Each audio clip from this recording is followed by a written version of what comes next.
Sacred Space. And welcome back to Sacred Space this morning on West Limerick 102 on this, the 8th of November.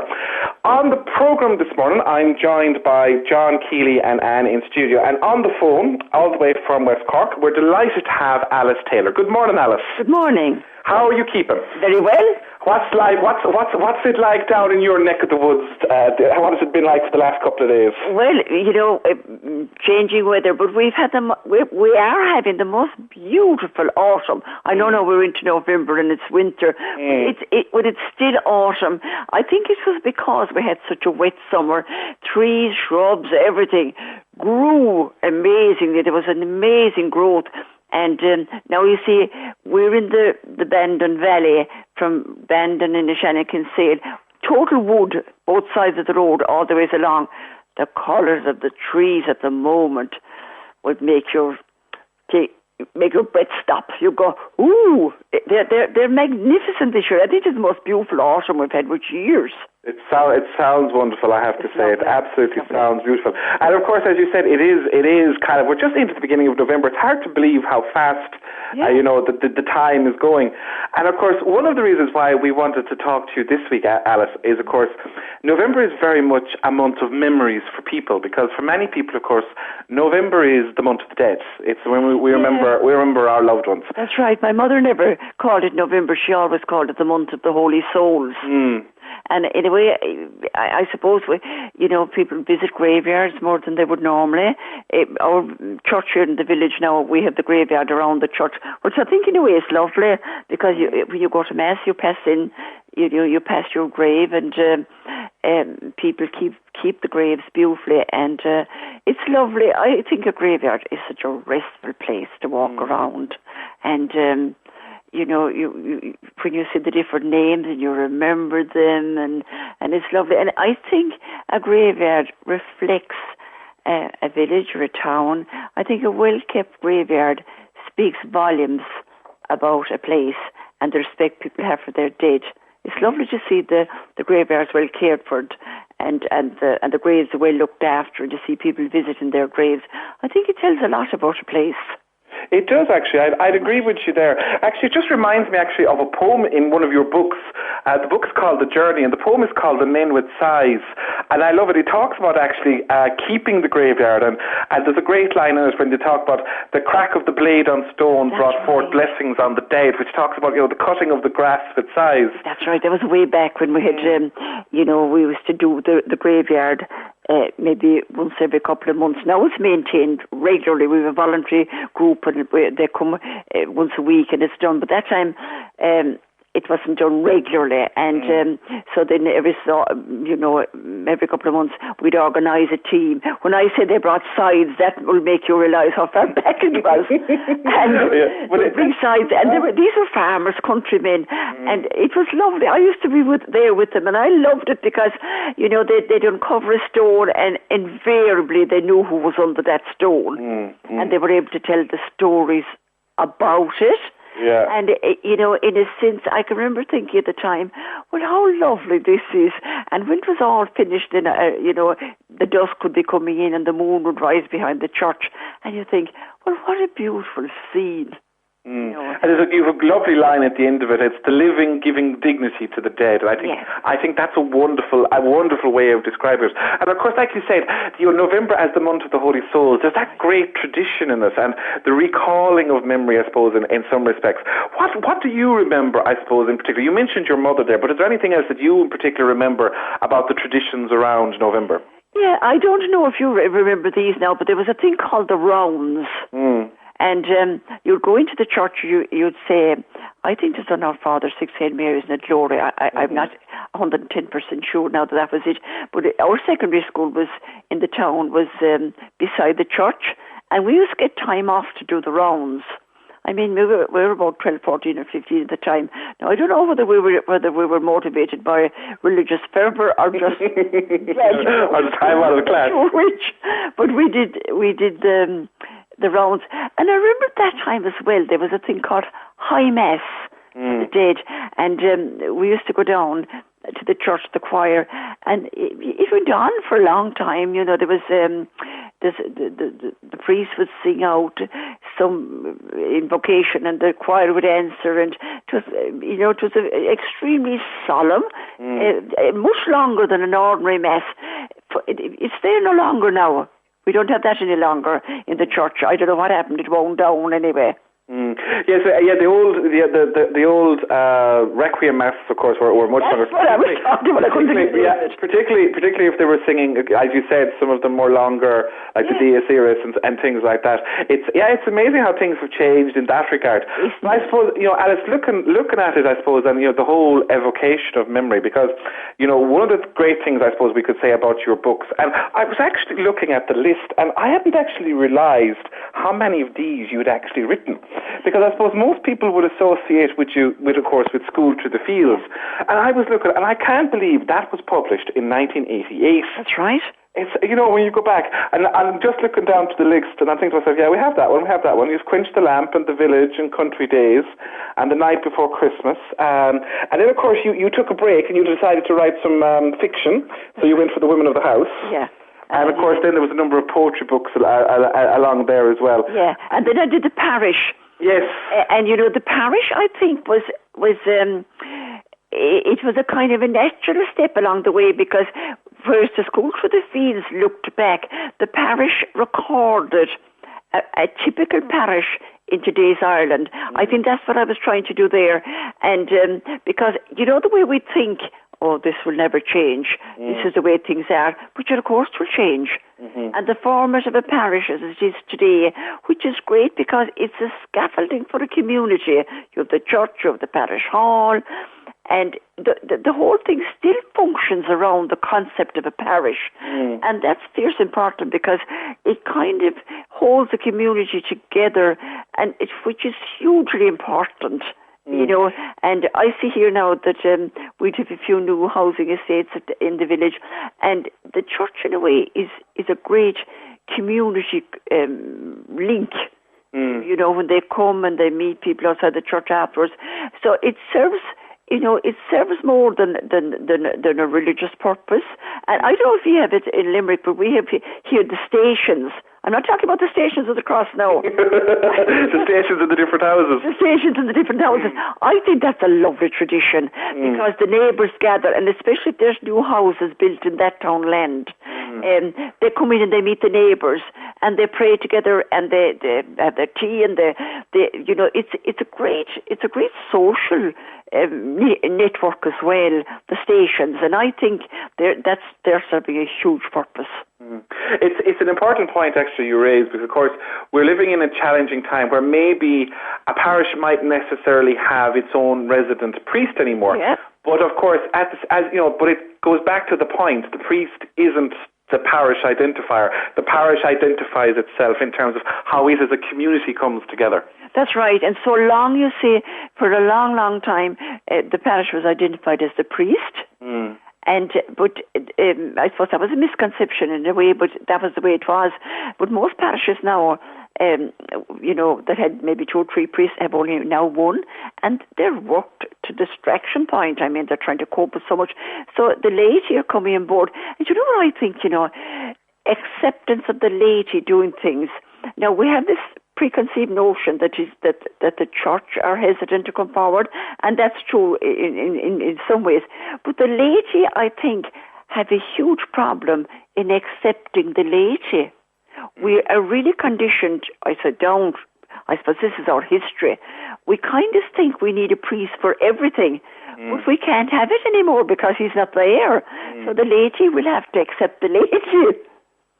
That's a very, very valid point, I suppose. We're kind of used to tugging the forelock a small bit. Yeah, you see, we're kind of preconditioned. But you see, I mean, if you think back before in Ireland, when somebody died, they died at home, the wake was at home. They never saw priests until they came to the church. Then the funeral parlours came on board and they roped in the priest. He had to be there. He had to be there for the rosary. He had to be there for several bits, all other different bits and pieces. Whereas the people led the rosary. There was always someone, a neighbour. So the people did a lot more in earlier times. That changed, but now I think we'll have to go back because it should be resting with the laity. Mm-hmm. It's an important point. It's something I know Lorraine picks up again and again in the program. Is this whole kind of taking responsibility for ourselves? We should still be wet from our baptism in many respects. It just doesn't happen as we're children, and that's the end of it. And I love that idea that Lorraine has from time to time when she's on the program. Yeah. But I suppose, Alice, one of the things actually that expression you used from your mother actually is a lovely one. November being the month of the Holy Souls. And doesn't it conjure up a lovely image? And I think during November they're closest to us. You're more conscious of your family members and your friends that are gone. I feel that anyway. We have here in the church in Innishannon, we have the adoration. Now we had one day in the two churches, three churches actually, up to Candlelight and Innishannon, and on Wednesdays here we'd have the perpetual adoration all day, and it's rotated. Everyone do their hours at maybe 2 or 3 in the prayer room at church. Yeah. And so it's there. But I love the hour because you go in and you meditate for an hour. There's just peace and quiet. Nobody talks, and there's something lovely about stillness. Just the stillness for an hour. And I was yesterday. It was on here, and I was up there for the hour, and I thought there was a richness about it because it was November, and I kind of felt the Holy Souls are closer to us in November. Now they're always close to us, but I think we're more conscious of it in November. Tis we lack the perception of the closeness, but in November I think we are more conscious of them. We bring them closer to us. Ourselves. We open ourselves up, if you like. Mm-hmm. We do, and it is something because I've worked overseas, and one of the things that always strikes me is how we do funerals in Ireland. Yes, and particularly in rural Ireland. Yeah. Cities is slightly different, but particularly in contrast to our neighbours in the UK. Oh yeah, it's all there, Yeah, and it's the whole sense that there's a kind of a gathering around or a mehel almost to the dead. Yeah, I think we do a great job on funerals. I think you can't ignore that, and in some cultures they almost try to do that. They treat it as a non-event. It isn't a non-event, and it has to be. And I think rituals get people through it. Yes, and ritual, as you said now, a very important word there is the ritual of getting through it, and how and it's not just, we're not just talking about the rituals of prayer, but even the whole thing of people coming to sympathise. Yeah. Maybe neighbours helping to open the graves, although that's not as common as it once was. No. But it's those things. Everyone knows there's a process for dealing with. There is, and there's a habit here now. When there's a wake on, people bring. They cook and they bring cake and different things. The neighbours provide the food in the house, and there's something lovely about that.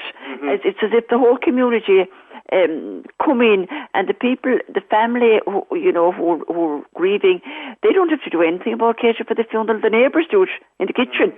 And I think that's I have to say now, I can associate that very personally. It was my own grandmother died in August, and I have to say a number of the neighbours came in, and they were great to help us out over the few days of the funeral. So they were absolutely mighty. Yeah, I think that's a great custom. Yeah, it's as well as that, if the wake is in the house, people stand around and they talk about the person and they tell stories, and often the family hear things that they mightn't know because older people who knew the person who died when they were much younger, and it's a great gathering and a great sort of a sustaining for the family, and I think that's a great process. Now, as you said, it's a process, I suppose, of handling it, and in particular, I was very struck by your book, and the name of it escapes me right now about And Time Stood Still. As Time Stood Still. Yeah. And it was a wonderful book. Yeah. I have to say now, I read it. I was away when I got it, and I read it. And there was stories, and that you said was you shared your experiences of dealing with the deaths of different members and friends of the family. Yeah. And can you tell us kind of what was your kind of idea behind it, and kind of the things that struck you as you were writing? Well, I'll tell you now how that evolved. When I wrote The Parish, I kind of felt, well, part of every parish is a funeral. And before I had written The Parish, my husband had died. He died quite suddenly. And I wrote about the whole, about it in The Parish. And a lot of people said to me afterwards, that helped me, because when you're kind of bogged down in grief, there are times when you think, God, am I losing my mind? I'm absolutely, you get submerged in grief. And there are we need kind of certain handrails to get us through. And I think that's what, when you read what somebody who has walked in the shoes has written, you think, oh yeah, this is okay, like. And so then when my publisher came to me after that, and he said, would you ever think of doing a book on bereavement? And I thought, oh my God, it would kill me. So I thought, after a while anyway, I thought, right, I will. Because the funny thing about it, John, is that a lot of the books on bereavement are written by Americans and by other nationalities. Now, we Irish are very good at funerals, but not that many people have written books on bereavement. Now, Christy Kennelly, I remember, was the first one I ever read. He wrote a book called Sorry for Your Trouble, and he did it, did it so well. And so I thought, God, there's a kind of a shortage of books about how we deal with funerals and grief in Ireland. So I wrote it from, you see, I think in a way you have to have walked in the shoes, as I said, to be able to write it. And I had written about Gabriel's death, my husband's death, while I was still grieving. And I think then when somebody is reading that, you know instinctively whether it's being written from the heart or from the suffering of the person writing it. Tolstoy says that you write best when blood drips off the end of the nib. Oh, yes. Isn't that a terrible concept? Yeah, it conjures up, but we know what you're saying. Yeah, but I think that's it. So I started when I was 6, I had a little brother, Connie, he died, he was 4, and a child concept of death is, it's amazing, like, but I was amazed when I started to write it, how much I remembered. How much I remembered of that, even though I was only 6. And then over the years, different deaths in the family, I went through them all, and my experience. And, I kind of hoped, as I wrote it, that people read it would feel, well, she's been there, and I am here now too. But I think the message I want to get through is that you will survive. Even though there are days, you think, oh my God, will I ever be all right again? But you will, and you only just have to keep going, and that's where friends and neighbours come in, and that's the one thing for funerals in Ireland. We're great to gather, we're great to be there, but let me tell you, it's the people in the months afterwards, the friend who calls in, the friend who writes the letter, the friend who lifts up the phone. It's the friends who were there in the terrible months after death. They're the people that help you. I remember after my husband dying, I was inside putting clothes into the washing machine one morning, and a couple of weeks after. And you know something? I felt like going to the washing machine with them. And the next time the door opened, and a great friend of mine came in, and she said, "How are you?" I said, "I'm terrible." And she said, "Come in. We'll make down the fire, and we'll sit down by the fire." And you see, she had buried her husband. He died of cancer a couple of months previously. She said to me, the one thing she said I learned, her husband died in December. Every morning, she said, I put on the fire. Because she said, you're cold into the marrow of your bone when you grieve, and you need warmth. So she said, every day I lit the fire, and I sat beside the fire whenever I got the chance. And then she said, as soon as the winter went and the fine weather came, I went into the garden, worked in the garden. And I worked as long as I could with the garden. And I actually found that there's great healing in the earth. And I couldn't explain it, but if you're feeling very, very bad and you go out and you start digging in the garden, something happens. There's you get healed. After an hour or two, you're better. It's extraordinary process. And I remember saying this to a friend of mine who was home from America. And you know the Americans do tests and everything. And I was saying, the earth is healing when you're grieving. And he said, do you know, he said, they have proved that in America. They have done tests on mice, apparently. And they found working with the earth gives people more stamina and calms them. All right.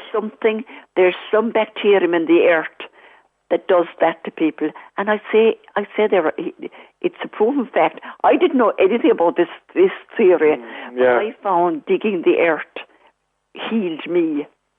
I felt I got better. And I think going back, if you think of Ireland in earlier times, when times were tough and there was poverty and hardship, I think that time they went out, they ploughed the fields. Mm-hmm. And I think out there ploughing the fields, if you think about it, this is with horses, farmered out, up and down the field all day. I think out there in the solitude of the field, man, God, nature, they found God. They found their souls out there. It was meditation. It was walking meditation. It was actually. That's a beautiful way of saying it, Alice. It was a form of walking meditation. And Alice, if you were to to our listeners this morning now, particularly someone maybe that might have undergone a bereavement kind of in the last 12 months, and this might be the first month of the Holy Souls. Yeah. And if you were to kind of pull up the chair with them and have a cup of tea, what kind of would be the main piece of advice maybe that you would give them? John, I actually think the best you can do is listen to them. Because, they need to talk it out. And what I really say is, be whatever way you are. There's no prescription.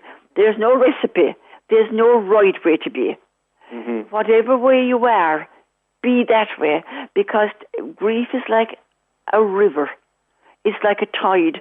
And, you in the initial stages, you have to go with it. Because if you block a river, it will circumvent and come in another way. Mm-hmm. So go with it and just let it be. And after a while, you'll ease out of it. But I found that, I had tapes that I'd listened to. I'd walked. I went out in the garden, walked with it. Be very kind to yourself, because you have been, if you were after a big operation, you would be very careful. You'd look after yourself. After bereavement, you're wounded. And I remember my sister saying to me, when you're bereaved, you're bleeding inside. And you are bleeding inside. You might appear normal, but you're not. Mm-hmm. So I think you need, go for massages, go for an Indian head massage, go for everything that helps. Be very kind to yourself. Light a lavender candle. Lavender is very calming. Mm-hmm. Light a lavender candle. Sit by the fire, cosset yourself and be very kind to yourself, and avoid people that irritate you. You can at all. Alice, what we'll do now, we'll just take a break now for a minute. We have to listen to another piece of music, and we'll come back to you then after the break. John? Okay, thank you guys. So this bit of music now we'll go for is from Noel Henry's album, How Can I Keep From Singing? And this one's entitled The Song of Thanks. So let's hear this.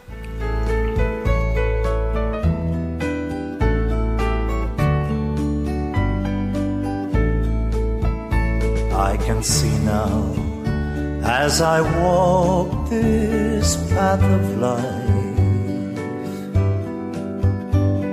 along with sunshine comes a little strife,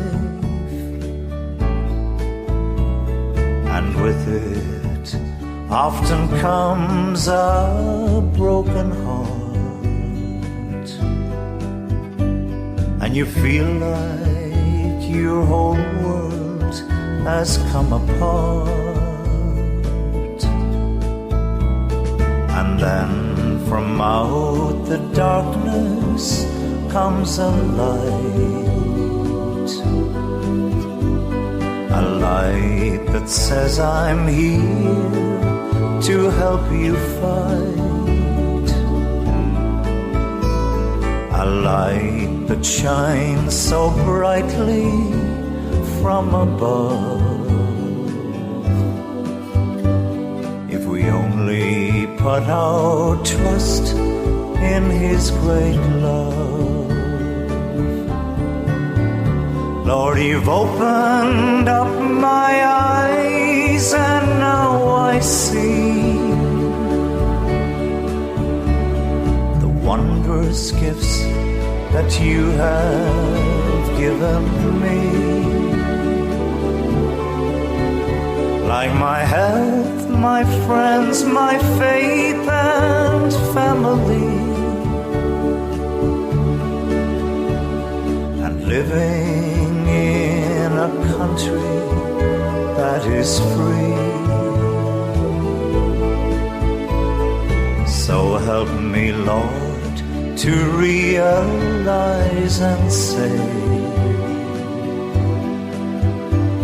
a prayer of thanks for each and every day. For I know not what tomorrow has in store, and soon You may be knocking at my door.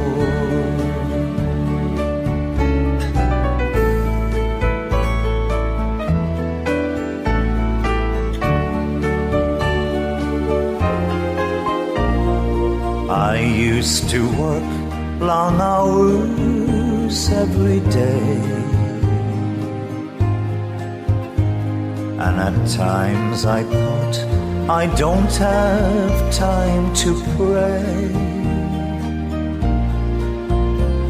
or spend time with my family that I love, and my children that I am so proud of. Like so many in my search for happiness, I never realized, as you might guess, that around me all the time were the real treasures, and material things and wealth are passing pleasures.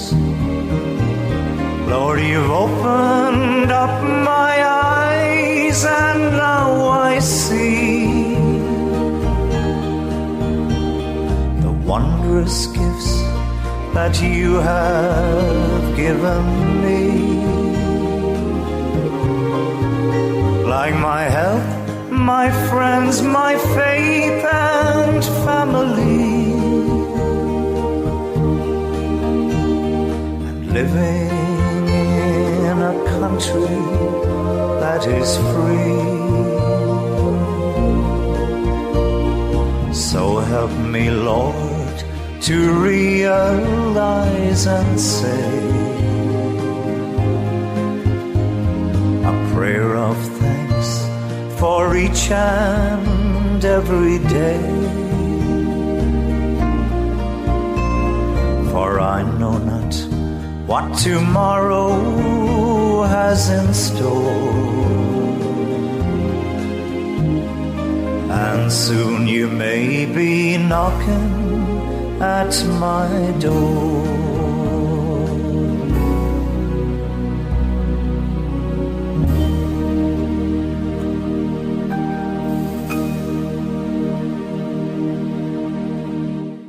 Sacred Space. So welcome back again to the third and final part of Sacred Space here in West Limerick 102.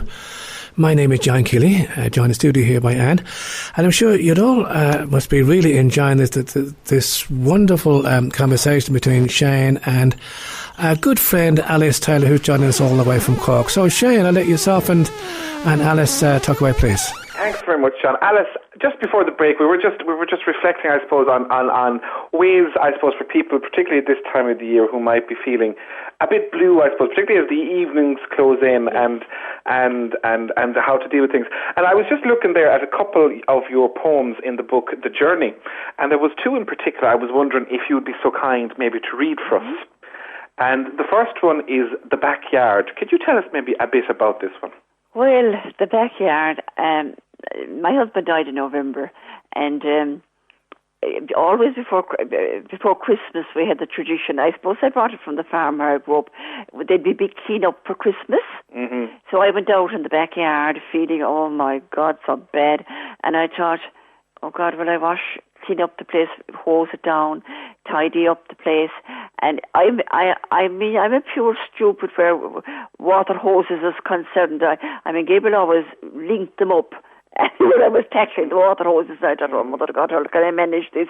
And I came in and I wrote this poem. And the poem is called The Backyard.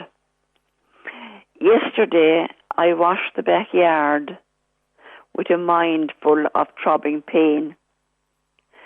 Scalding tears joined pipe water through hoses that you had connected.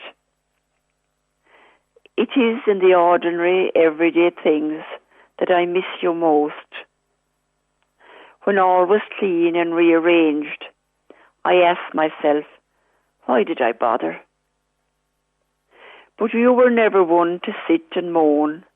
You would have kept going, and so must I.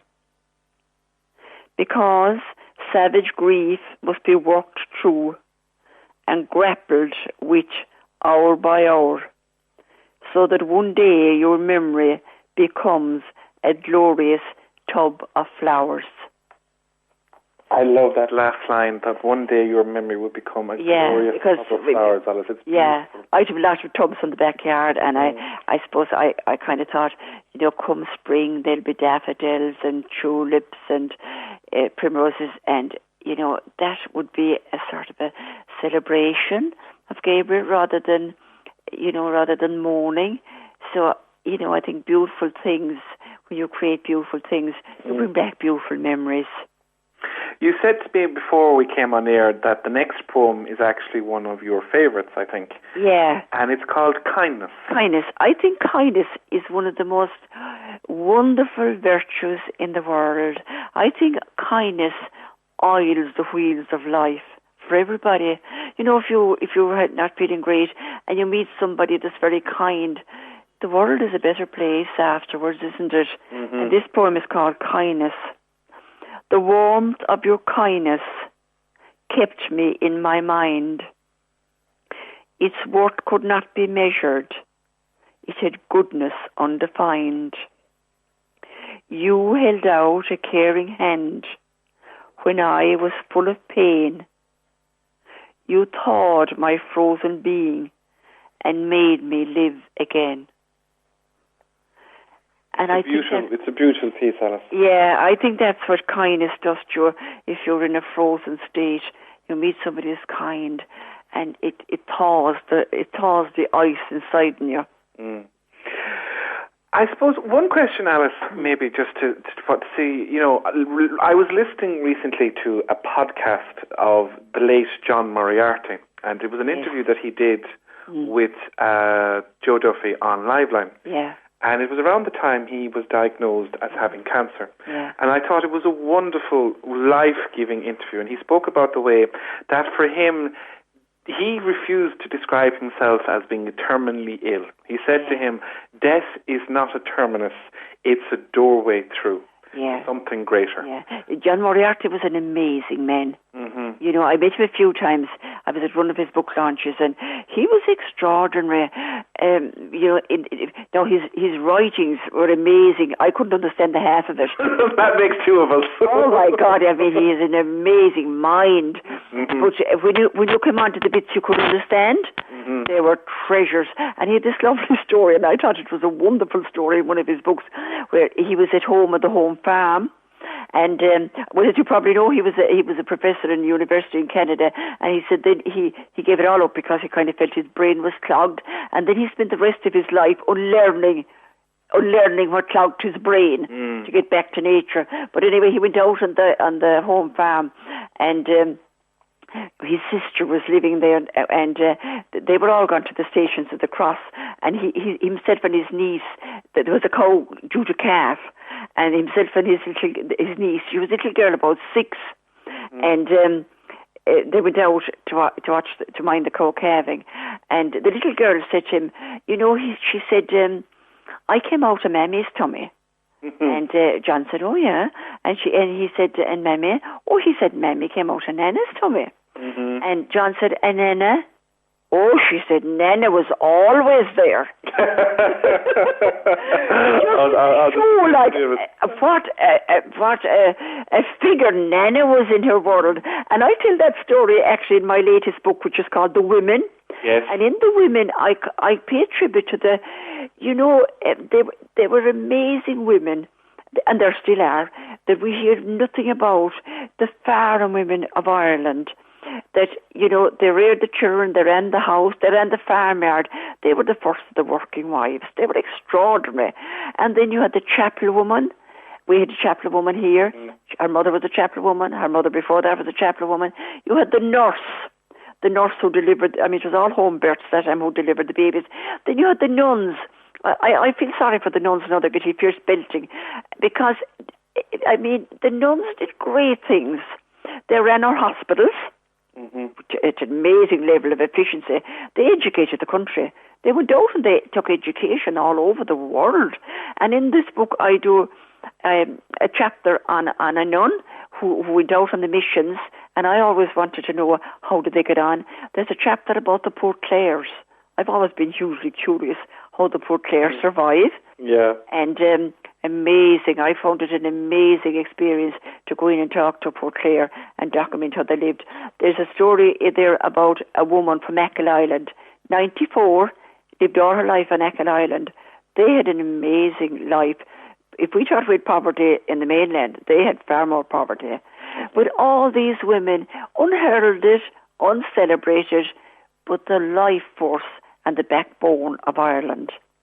And that book, Alice, is just newly published, is it? It's just out. It just came out in October. It's called The Women. Because the women, that expression, my father would always say, my father had 5 daughters. And, oh, God. And he would always say, oh my God, he used to say, pity the man that has 5 daughters. But anyway, he'd say, if somebody called and he was on his own, he'd say, the women are gone to town. And I have a niece married here to a farmer outside the village, and he would still say that, the women are gone. And it's a very rural term, the women. And it kind of signified the strength of women, Yeah, it's not kind of meant derogatorily at all. No, oh God, no. It's anything but. It's a kind of a tribute, because I look back and think of my grandmother. My grandmother ran the farm when my grandfather died quite young, but she ran the farm, but she was a force to be reckoned with. There was extremely strong women laced throughout the community when they had really, they had no inheritance rights or things like that, but still, they kept going despite all the odds. They did. And they had great faith. We knelt down every night and we said the rosary. And I think the rosary has an amazing strength.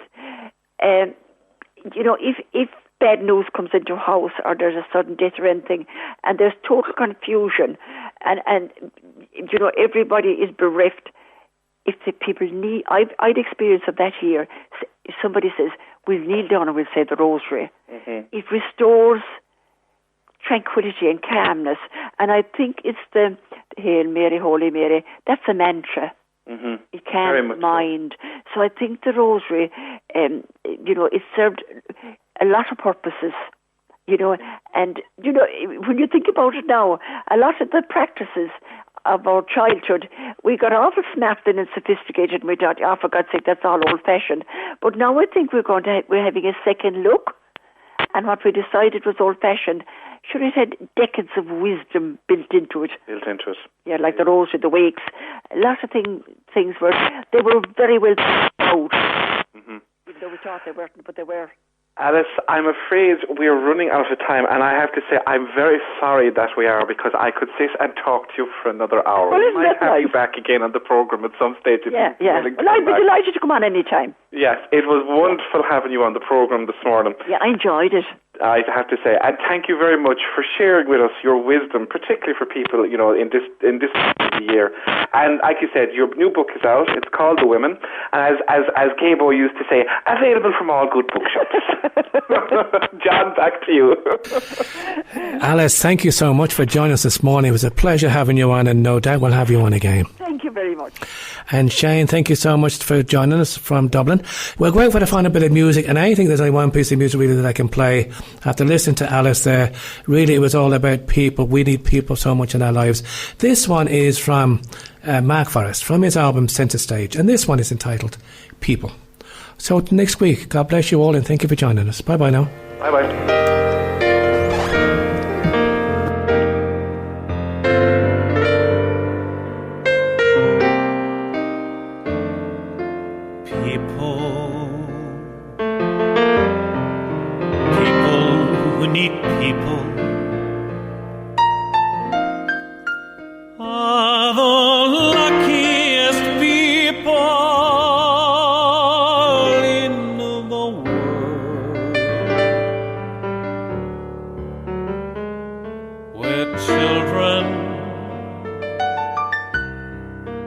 Needing other children, and yet letting our grown-ups' pride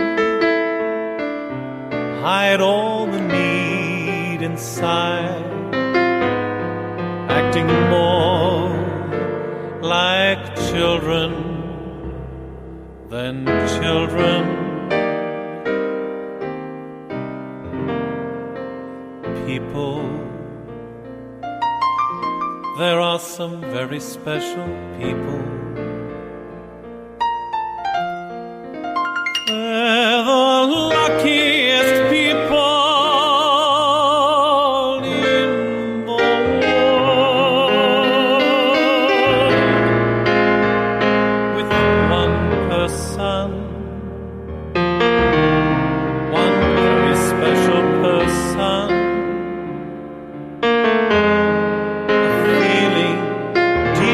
your soul says you have now your home. No more hunger and thirst, but first be a person who needs people. People who need people.